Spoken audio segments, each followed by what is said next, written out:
谁能想到，距离2015年已经过去了快10年。那一年的游戏界，不说神仙打架，也足以称得上百花争艳。其中就包括了小岛秀夫的合金装备5幻痛，沉迷捡垃圾无心找儿子的辐射4，甚至还有宫崎老贼5大魂类游戏之一的血缘诅咒。但最终他们都败给了一款赌博游戏。波兰蠢驴凭借巫师3狂猎，一举拿下了2015年的年度最佳游戏。仅仅1年之后，宫崎老贼又再次掏出了魂系列的巅峰神作《黑暗之魂3》，想要一举拿下年度最佳 RPG 游戏。可老贼千算万算都没想到，自己竟然败给了同一款游戏，并且还是这款游戏的资料片。那么借这个机会，黄魔就来给大家讲述这款仅凭一部 DLC 就能在当年击败《黑暗之魂3》和《魔兽世界》的2016年最佳 RPG 游戏《巫师3：血与酒》。血与酒的故事发生在本体剧情数年之后。根据狂魔玩出来的本体结局，杰洛特虽然阻止了狂猎带走女儿西里，但他因为自己的专一，导致叶奈法和特里斯双双离他而去。而女儿西里也在掌握猎魔人的知识后，选择了独自去外面的世界闯荡。从此杰洛特便沦为了空巢老人，整天过着有一桩没一桩的日子。某一天，杰洛特收到了一桩委托邀请，陶森特公国的女爵安娜希望他能够前去消灭一只可怕的恶兽。对于杰洛特来说，区区恶兽而已，不过是小事一桩。于是杰洛特快马加鞭，前去附近的村庄，与来自陶森特公国的骑士会面。出发前，有着骑士精神的米尔顿想为当地村民出头，赶走强盗。为了尽快见到女爵安娜，杰洛特只能帮助米尔顿他们跟这些穷凶极恶的强盗讲道理。所幸的是，经过这段时间的游历，杰洛特早就获得了一把趁手的兵器。现在他背上的2把剑也只不过是装饰而已。在真理的面前，这些强盗恶棍只能被打得丢盔弃甲。骑士米尔顿本以为村民会对他们感恩戴德，但这些村民却显得更加害怕了起来。对此，杰洛特早就习以为常，因为他知道在威伦这片无人之地不会有鲜花和掌声。离开一批强盗，就意味着会有一批更加残暴的强盗出现，所以这些村民害怕他们不亚于害怕那些强盗。处理完这一切，杰洛特与骑士经过了数天的长途跋涉，终于来到了这片以美酒享誉天下的陶森特公国。陶森特是尼弗加德帝国统治下的一个藩属国，它得天独厚的地理位置让这里盛产美酒，常年四季如春。每一个来到这里的旅人都会感觉置身于童话故事之中。尽管身为藩属国，但陶森特却拥有着高度的自治权，再加上没有了外患，让这里的居民每一天都是美酒与宴会相伴。饶是杰洛特曾经来过，也不由得再次为之惊叹。就在杰洛特与米尔顿谈笑风生的时候，前方一个巨人撞破风车，与一名骑士战斗在了一起。眼见骑士不敌，杰洛特立即上前营救。巨人可谓是皮糙肉厚，杰洛特只能不断寻找射击角度，并且换上了更具杀伤力的高爆弹。当然，好的游戏就得配上好的手柄，才能有更沉浸的体验。最近体验了一下主打力学专家的飞智家的新品，在飞智八爪鱼4的加持下，就能让操作直线上升。这款具备力学黑科技的精英手柄，能够做到摇杆和扳机双无极调节，搭载了飞智自研的力调节合金摇杆，打破了传统摇杆局限的轮毂式轴承设计，让飞智八爪鱼4的归中偏差从行业的5%降低到0.5%。不仅如此，飞智八爪鱼4的无极调节阻尼功能可以让玩家根据自己的使用习惯，在轻盈手感和稳重手感之间随意切换。无论是沉浸式体验游戏，还是追求射击精准度和赛车体验，都能用无极调节阻尼实现。而飞智八爪鱼4同样继承了上一代的力反馈扳机，阻尼震动突破效果，提供了丰富的沉浸式体验。智能交互屏不仅可以自定义各种图案和动画，还能直接手柄进行设置和按键映射。此外，4倍键、转轴十字键、机械 ABXY 震动按键，精英手柄该有的配置一应俱全，更有超帅的 EVA 联名。回到杰洛特这边，再用无限火力将发狂的巨人绳之以法后，一行人经过一番询问，才知道这名骑士是为了博红颜一笑，才甘愿冒死猎杀巨人。杰洛特对此并不在意，他来此的目的是为了帮助女爵安娜消灭恶兽，但眼下的情况却不太乐观。这头恶兽似乎专杀贵族。杰洛特抵达陶森特的前一刻，恶兽就已经杀害了第3名贵族。为了不让其他人破坏现场，杰洛特与米尔顿立即赶到了位于河岸边的事发点，但死者已经被士兵送到了地窖中保管。他们只发现了一条绣着 DLC 的手帕。根据米尔顿回忆，死者竟然是他曾经同为骑士的好友。为了得知更多关于恶兽的线索，杰洛特来到了存放死者的地窖中。随着徽章开始震动，一只吸血女妖正在死者身上寻找某样东西。见不是女术士，杰洛特也没有必要跟她讲道理。在将吸血女妖超度后，杰洛特通过向死者索要线索，发现吸血女妖的目的是为了寻找一只不属于死者的断手。断手不但有体温残留，并且还依旧保持着活性。看来恶兽并不是吸血女妖，但死者的咽喉却被塞进了金币，这说明了恶兽是个有感情、会思考的怪物，并且想要通过这种方式表达些什么。暂时没有头绪的杰洛特只能先去找女爵安娜了解情况。此时陶森特公国正在举办比武大赛，而参加比赛与怪物决斗的人竟然正是之前那个为了博红颜一笑的骑士。但这位年轻的骑士太过年轻，想要半场开香槟，谁料怪物挣脱了束缚，仅仅一撞就把骑士控到了地上。无奈之下，杰洛特只能从高达2米半的观众席跳了下去。见子弹无法对怪物造成伤害，杰洛特使用燃烧弹，很快就让怪物冷静了下来，见识到了猎魔人的英勇。女爵安娜也亲自下场与杰洛特见面。这位女爵其实早就与杰洛特相识，只因杰洛特的好兄弟丹德里恩当年趁着陶森特公爵不在的时间里，靠着那该死的魅力迷住了女爵安娜。等公爵反应过来来，自己头发都绿了。丹德里安早就装了服役去，一直到数年后，公爵死于中风，他与杰洛特为了寻找西里，又再次回到了陶森特，并与女爵安娜梅开二度。可丹德里安是个不忘初心的人，他很快就在一位男爵夫人的臂弯里被女爵安娜抓到，最终丹大师被永久驱逐出了陶森特。时过境迁，当杰洛特再次提起丹德里安的时候，女爵安娜还是有些怀念这个老渣男。不过眼下是得找出恶兽。安娜向杰洛特介绍了自己的亲卫队长徐锦江，准备让二人通力合作抓捕恶兽。事成之后，他会赏赐一座葡萄园和一笔佣金给杰洛特。根据被杀害的3名骑士推测，恶兽似乎是在根据当地的骑士武德的顺序来作案，武德分别代表了荣誉、智慧、慷慨、英勇和怜悯，而前3位死者已经分别对应了其中的品德。恶兽的下一个目标极有可能就是代表英勇的米尔顿。米尔顿也正是带着杰洛特回到陶森特的那名骑士。可讽刺的是，宫殿花园里正在举办一场狩猎野兔的游戏，米尔顿正是扮演野兔的角色。闻听此言，女爵安娜毫不犹豫地撕破长裙，展现出了自己英姿飒爽的一面。杰洛特一看丹德里安的品味真巧，于是他和女爵一同来到了宫殿花园。由于扮演兔子的米尔顿早就躲藏了起来，为了解开找到米尔顿的谜题，杰洛特只能尽量的不惊动其他贵族，搜集到了足够的线索。根据上面的字谜，杰洛特终于找到了答案。隐藏的地方没草也没线，反而多了点水。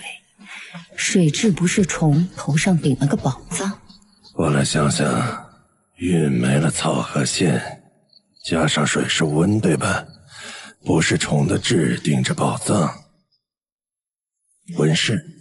你真是个天才。二人一路来到了答案所指的温室，果然发现事有蹊跷。恶兽此时已经杀害了米尔顿，见恶兽想要逃跑，杰洛特冒着摔死的风险，在其身后穷追不舍，终于在一间废弃仓库中堵住了恶兽。杰洛特本想将之就地正法，但没料到7步之内，恶兽竟然比枪还快。千钧一发的时刻，一个神秘人为杰洛特挡下了足以洞穿心脏的一爪。恶兽见状，立马化成了一团血雾遁走。而这位神秘人竟然是杰洛特的老友雷吉斯。雷吉斯是一名高阶吸血鬼，他曾加入过杰洛特的队伍，一同寻找女儿西里，但中途他却被一名可怕的术士烧成了灰烬。幸运的是，雷吉斯被另一名高阶吸血鬼复活了过来，而这个高阶吸血鬼正是杰洛特要追捕的恶兽迪拉夫。老友雷吉斯坚信，救过自己的迪拉夫绝对不是什么冷血的恶兽，一定是出于某种原因才让迪拉夫走向了极端。难以置信的杰洛特见到老友死而复生，也不在乎是否会少打一桩，决定和雷吉斯一同调查迪拉夫为什么会杀害骑士的原因。毕竟只要不再出现受害者，他也算是完成了委托。于是雷吉斯决定用一副煎药来找出迪拉夫的下落，而熬制煎药的其中一种原料便是斑纹妖鬼的唾液。杰洛特根据雷吉斯所指的线索，来到了一处小屋中，发现果然有一只被诅咒的斑纹妖鬼居住于此。可能是想为自己积点德，杰洛特并没有大开杀戒，而是帮助妖鬼解开了诅咒。原来这个妖鬼本是一名貌美如花的贵族小仙女。某一天，她正在举办宴会，但有个乞丐却带了一个碗和勺子前来他们家乞讨。但高傲的小仙女却表示，宴会的剩菜剩饭宁可喂狗，也不会留给乞丐。于是乞丐便降下诅咒，让小仙女永远不敢照镜子，永远没人愿意和她一起吃饭，并且世上再也没有任何勺子能够满足她的饥饿。直到过了100多年，杰洛特出现，自愿陪她不用勺子用餐，并且让她看见了自己丑陋的样貌，才解除了这个诅咒。不过好在杰洛特还是取得了妖鬼的唾液，如今还需要最后一种原料，那就是吸血鬼的狂暴之血。为了达到狂暴的状态，雷吉斯让杰洛特将他锁进了特殊的铁笼之中，以防自己开 W 逃走，并且还引来大量食尸生物，以此来引发吸血鬼对血的渴望。果然，雷吉斯被鲜血刺激到痛不欲生。杰洛特趁此机会成功取到了狂暴之血。毕竟杀害骑士的迪拉夫曾对雷吉斯有过天大的恩情，雷吉斯做的这一切也是为了还债。通过熬制好的煎药，杰洛特终于看见了关于迪拉夫的一段重要记忆。原来就在前不久，迪拉夫曾前往一个擦鞋店，可中途却被人插队，而一名身为伯爵的骑士选择了为迪拉夫出头，二人因此成为了两肋插刀的朋友。但一份名单却让迪拉夫逼不得已亲手杀掉了这位骑士朋友。出于内心的谴责，迪拉夫砍下了自己的右手，与骑士的尸体一同沉入了河中。而这名受害者正是那个身上带有 DLC 手帕的骑士。看来迪拉夫这样做，想必一定是受到了胁迫。于是杰洛特立即赶到了擦鞋店，不仅帮擦鞋工赶走了挑事的恶棍，还慷慨地给了他500克朗。但这位小擦鞋工可是打响了算盘，最后还是雷吉斯赶到，用一瓶可以把鞋擦烂的药水，才换取到了迪拉夫的藏身处位置。当他们调查了藏身处后，才发现原来是有人绑架了迪拉夫的挚爱雷娜，以此逼迫他在陶森特杀害这些骑士。既然找到了问题的根源，那么就是要想办法解决这个提出问题的人。于是二人分头行动，雷吉斯在藏身处等候迪拉夫回来，杰洛特则回去向女爵安娜汇报情况。了解了事情经过的安娜对杰洛特很是失望，就连队长徐锦江也在一旁煽风点火。杰洛特则说道，只有同类才能将高阶吸血鬼杀死，真要打起来，无论是猎魔人还是女爵手下的军队，都无法对身为吸血鬼的迪拉夫造成任何威胁。女爵安娜明白了其中的厉害，于是决定微服私访，与杰洛特一起调查威胁迪拉夫的罪魁祸首。根据藏身处搜到的受害者名单，他们发现一个自称为辛特拉贵族的人，不仅花高价从酿酒师那里私自购买了宫廷御宴酒，还准备与一名著名歌手一同参加当地的艺术家举办的宴会。为了抓住这个辛特拉贵族，杰洛特特意乔装打扮了一番，准备前去参加宴会。但女爵安娜却看不上杰洛特的装扮，还好她贴心的准备了一套最时髦的服装，二人这才得以来到宴会之中。当然，这些艺术家也并不是那么富有，出资举办宴会的其实是这个庄园的房东欧丽安娜。宴会上可谓是人才济济，不仅有行为幻术家表演障眼法，还有专为女士画泰坦尼克号的画家。家，就连女爵安娜都想来上一张，不过就是画个画而已，对杰洛特来说还不是小事一桩。经过一番打探，他们发现与辛特拉贵族一起的著名歌手早已被杀害，并且这个辛特拉贵族似乎在逃到隔壁的房间后与某人发生争执，摔出了窗户。事情过后，杰洛特和女爵前去找上了女房东欧莉安娜，这才得知原来是女房东发现了辛特拉贵族正在偷某样珠宝，女房东用偷袭的方式才把贵族推到了楼下摔死，而贵族想要偷的东西竟然是女爵家族失踪已久的陶森特之心，并且他用来行凶的匕首上面赫然有着陶森特公国其中一位领主唐泰恩的家徽，看来这位领主一定和威胁吸血鬼迪拉夫的人脱不了干系。但无论是被杀的骑士、葡萄酒还是陶森特之心，本质上都和女爵安娜有着某种联系。果然女爵转念一想，坏了，冲我来的。原来女爵早年曾有一个姐姐席安娜，因为席安娜出生便带有诅咒，导致她从小就不受父母待见，从而养成了她的极端性格。妹妹有的东西她全都要，因为席安娜的一场恶作剧彻底毁了一对兄弟的一生，于是本就不受父母待见的席安娜就这样被逐出了皇宫，从此便销声匿迹。所以偷酒和偷传家宝，除了姐姐席安娜，女爵再也想不出还有哪个缺心眼会这样做。但女爵对于姐姐席安娜的思念也是真的，无论席安娜是不是真凶，她都希望杰洛特能够前去唐泰恩城堡将姐姐席安娜给带回来。说罢，女房东就带了2位朋友来到了女爵面前，赫然正是雷吉斯和那名杀害了4位骑士的迪拉夫。毕竟雷吉斯是杰洛特值得信赖的好兄弟，杰洛特并没有在众人面前拆穿迪拉夫的身份，而是找了个机会单独询问雷吉斯。原来雷吉斯已经说服了迪拉夫，相信杰洛特会帮他找到被绑架的挚爱雷娜。看来事情并没有想的那么简单，无论是用来胁迫迪拉夫的雷娜，还是女爵失散已久的姐姐，都指向了唐泰恩城堡。事不宜迟，杰洛特立即策马前去和队长徐锦江会合，在点齐足够的兵马后，他们径直杀向了城堡。面对杰洛特手中的真理，城堡里的守卫和领主纷纷丢盔弃甲，就连雷吉斯和迪拉夫都在随后赶到了城堡。高阶吸血鬼果然可怕，数十名顽强抵抗的守卫在顷刻之间就被2个吸血鬼屠戮殆尽。要是当时凯尔莫汉有他们在就好了。随后3人杀到了雷娜所在的房间，迪拉夫立即上前霸道的查看雷娜是否受伤，但奇怪的是这里并没有席安娜。杰洛特通过这个根本不像牢房的房间以及地上的宫廷御夜酒，瞬间就明白了事情的真相。原来所谓的雷娜其实就是女爵的姐姐席安娜，他们本就是同一个人。为了报复女爵对自己的不闻不问，席安娜不仅收买了这个城堡，还自导自演了一出绑架的戏码，利用迪拉夫对她的关心帮助自己完成复仇，而所谓的辛特拉贵族也只是他的手下而已。闻听此言，迪拉夫瞬间暴怒，他要求席安娜在3天内去见他，并且给出一个合理的解释，如果不来，整个陶森特都将为此付出代价。之后迪拉夫便化作血雾离开，而担心姐姐的女爵也很快赶到了这里。原本理性的女爵在见到了自己的亲人后，瞬间就失去了理智。尽管杰洛特说明了席安娜就是罪魁祸首，但女爵却还是不顾后果的想保住席安娜，反而还要求杰洛特3天内必须除掉迪拉夫。3天转瞬即逝，迪拉夫也说到做到，他控制大量的低阶吸血鬼，对陶森特都城展开了进攻。面对这些铺天盖地的怪物，普通的士兵根本无法抗衡。考虑到迪拉夫本性应该不坏，只要去找席安娜，把他带到迪拉夫面前解释清楚，自然就能避免这场冲突。于是杰洛特与雷吉斯立即向着城中杀去，想要通过队长徐锦江口中知晓席安娜现在的下落。一路上都是被怪物屠戮的无辜市民。当他们找到徐锦江的时候，城中的守卫已经死伤过半。看着满目疮痍的城市，老徐为了尽可能避免伤亡，还是说出了席安娜的下落。根据老徐提供的线索，杰洛特发现女爵把席安娜关进了一个名为童话国度的幻术世界中。为了把席安娜带出来，杰洛特只能也跟着进入了童话国度。这段旅程堪称奇幻，周围的场景不仅变成了真正的童话世界，就连那些熟悉的童话角色也都生活在这里。杰洛特很快便找到了席安娜，并交代了事情的经过。席安娜也并不想牵连无辜的人，因为当初席安娜被父母流放时，有几名骑士一路上都在对她进行虐待，直到最后她被强盗收留才保住了性命，所以她才会利用迪拉夫杀害那4名骑士。想到许多老百姓因此丧命，于是席安娜答应杰洛特和他一同离开这里，而想要离开这里就得找到3颗魔豆。他们先是前去找到了喜欢说狼来了那个放羊的熊孩子，通过反向询问的方式得知了魔豆的下落。3颗魔豆也分别对应了3个童话故事，但故事却是黑童话。长发公主等王子等烦了，于是用自己的头发上吊自尽，死后化为妖灵，久久不愿离去。3只小猪修的草房和木房也早就被大野狼吹倒，只剩下了一栋砖房。杰洛特一个阿尔德法印下去，3只小猪瞬间没了家。至于小红帽，则在这个世界里把石头装进狼外婆的肚子，让她一遍一遍的被河水淹死。为了报复小红帽，狼外婆将她和猎人一起丢进了河里，让他们也尝一尝被淹死的滋味。为了拿到最后1颗魔豆，席安娜扮演小红帽，杰洛特扮演猎人，成功的在狼外婆肚子里找到了魔豆。在将魔豆丢进土里后，一根藤蔓迅速生长到了云朵之中。2人一路顺着藤蔓攀爬，来到了云中城堡。在杰洛特一枪击毙云巨人后，前方不远处便是离开的通道，但眼前的美景却是让2人流连忘返。席安娜自己也不知道离开这里后会是什么下场，所以她决定和杰洛特来一场浪漫的云庄。这待遇杰洛特估计一辈子都忘不了。完事之后，他们各自整理了一下着装，穿过通道，面带羞涩的2人再次回到了陶森特。也是时候该去面对迪拉夫了，毕竟席安娜还欠他一个解释。果不其然，没过多久，迪拉夫就来到了席安娜的面前，但席安娜的利用早就让迪拉夫失去了理智。当一旁的杰洛特和雷吉斯反应过来的时候，迪拉夫已经对席安娜痛下杀手。显然迪拉夫已被愤怒完全吞噬，并导致了大量无辜之人惨死，总有人需要为此付出代价。以专一闻名天下的杰洛特自然不会放过这只极端吸血鬼。面对两难的选择，雷吉斯还是毅然决然站在了杰洛特那一边。2只高阶吸血鬼瞬间开始以命相相搏。可面对救过自己的恩人，雷杰斯还是犹豫了片刻，导致自己被打飞了出去。而杰洛特也独自对上了疯狂的迪拉夫。尽管人类无法杀死高阶吸血鬼，但杰洛特还是凭借强大的火力打出了迪拉夫的最终形态，就连周围的场景都化为了一片猩红领域。在真理面前，迪拉夫的反抗终究也只不过是徒劳而已。他很快就被杰洛特打成了重伤。这时雷杰斯走了过来，他明白只有自己才能杀死走上极端的迪拉夫，但同时也意味着雷杰斯将会被整个吸血鬼族除名，从此过上颠沛流离的生活。故事的最后，杰洛特因为没能保护好西安娜，女爵一怒之下将她关进了监狱之中。经过了长达2周的减肥皂生涯，他再次见到了队长徐锦江，原来是好兄弟丹德里恩。凭借那该死的魅力，又一次迷住了女爵。为了保住杰洛特的性命，丹德里恩嘴皮子都磨破了，才让杰洛特得以重获自由。杰洛特不仅保住了女爵赏赐他的葡萄园，还能获得部分酬劳。告别丹德里恩后，杰洛特再次与雷杰斯碰面，好奇心驱使雷杰斯又一次想起了那个代表骑士伍德的暗杀名单。经过2人一番调查，才发现原来骑士伍德最后一项的怜悯便是代表了女爵安娜本人。看来席安娜当初的最后一个目标就是女爵，毕竟收了人家好处。杰洛特立即在席安娜的墓前找到了正在和丹德里恩打情骂俏的女爵，将这个噩耗告诉了她。看着眼前妹妹的石棺，本来情绪好些的女爵又再次崩溃，杰洛特只能灰头土脸的离开了这里，只留下了一脸无奈的丹德里恩。做完这一切，杰洛特与雷杰斯痛饮了一整夜。雷杰斯为了躲避同族的追杀，只能动身前往尼弗加德帝国，而杰洛特也回到了在葡萄园的家。此时一位意外访客早就在这里等候了多时，来者正是杰洛特的女儿西里。原来西里在外闯荡了一番后，也有了一些成绩，于是他决定和老父亲过一段属于他们的田园生活。最后还是这对父女选择了互相陪伴。当然，狂魔也只是选了一段自己玩的剧情。如果想要不同的剧情发展，就需要玩家们自行去探索了。我是修片狂魔，咱们下期再见。